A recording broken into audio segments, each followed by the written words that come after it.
اعوذ باللہ من الشیطان الرجیم بسم اللہ الرحمن الرحیم۔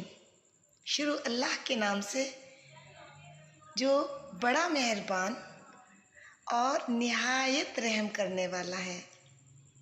السلام علیکم، ٹھیک ہیں آپ سب؟ کیا حال چال ہے؟ جی ہاں جناب، آج گلا تھوڑا سا خراب ہے، لیکن پھر بھی دل نے چاہا کہ میں آپ سے دل کی بات ضرور شیئر کروں۔ اللہ کرے آپ جہاں رہیں ہمیشہ ہنستے اور مسکراتے رہیں۔ آئیے اپنے آج دل میں آنے والے خیال کی طرف بڑھتے ہیں، اور آج جو دل میں آیا ہے خیال، جس کا موضوع ہے خواب۔ جی ہاں، دیکھے ہیں نا آپ نے بھی خواب؟ خدا کرے آپ نے جو خواب دیکھے ہوں، اللہ اپنی بارگاہ میں ان کو قبولیت کا درجہ عطا فرمائے۔ ہر انسان خواب دیکھتا ہے، خوابوں کی نوعیت بھی مختلف ہوتی ہے۔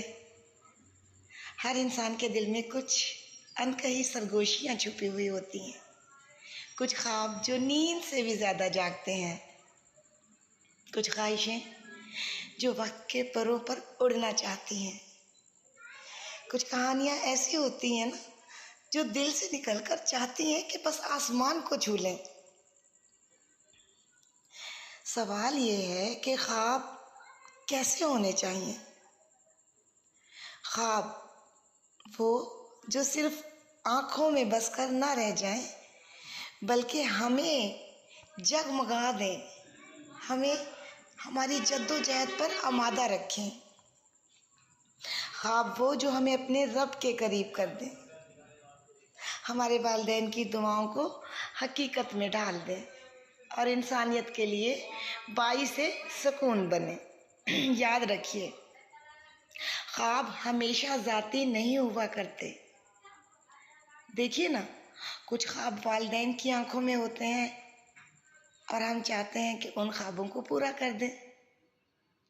کچھ خواب ہوتے ہیں جو دنیاوی ہوتے ہیں۔ میرا تو خیال ہے خواب ایسے ہونے چاہیے جس سے ہماری دنیا بھی سنور جائے اور ہماری آخرت بھی۔ کچھ آخرت کی کامیابی کے لیے بھی ہمیں خوابوں کو سمیٹنا چاہیے۔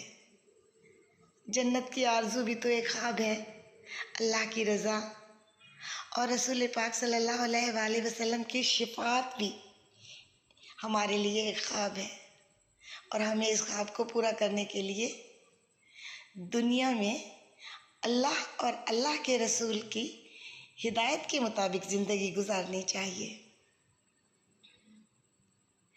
اچھا، سوال یہ پیدا ہوتا ہے کہ جب ہم خواب دیکھتے ہیں تو کیا سارے خواب پورے ہو جاتے ہیں؟ ایسے لگتا ہے کہ ہم خواب دیکھیں گے اور ہم اپنے خوابوں کو پا لیں گے، لیکن کچھ خواب ادھورے بھی رہ جاتے ہیں۔ ادھورے خواب ناکامی نہیں ہوتے، ان سے ڈسہارٹ نہیں ہونا چاہیے۔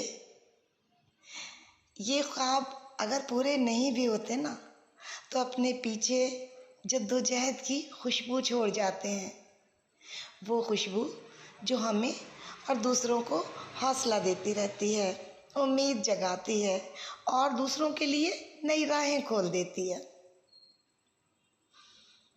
آج سے آپ اور میں سب مل کر ایک سفر شروع کرتے ہیں، ایسا سفر جس میں ہم اپنے خوابوں کو پہچانیں اور ان کی تعبیر کے لیے محنت شروع کر دیں، اور اگر وہ خواب ہماری زندگی میں اللہ نہ کرے پورے نہ بھی ہوں نا، تو بھی ہم اپنے سفر کی خوشبو دوسروں کے دلوں میں چھوڑ جائیں۔ ہمارے خوابوں کو خیر اور بھلائی میں ڈھالنے کا ایک ہی طریقہ ہے، اور وہ ہے اللہ پاک سے دعا۔ اللہ پاک ہمارے دلوں کو روشنی عطا فرمائے، ہمیں ایسی محنت کی توفیق دے جو ہمیں تیری رضا اور جنت کے قریب لے جائے، اور دنیا میں بھی ہمیں روشن کامیابی نصیب فرمائے۔ اللہ تعالیٰ آپ کا حامی و ناصر ہو۔ اللہ حافظ۔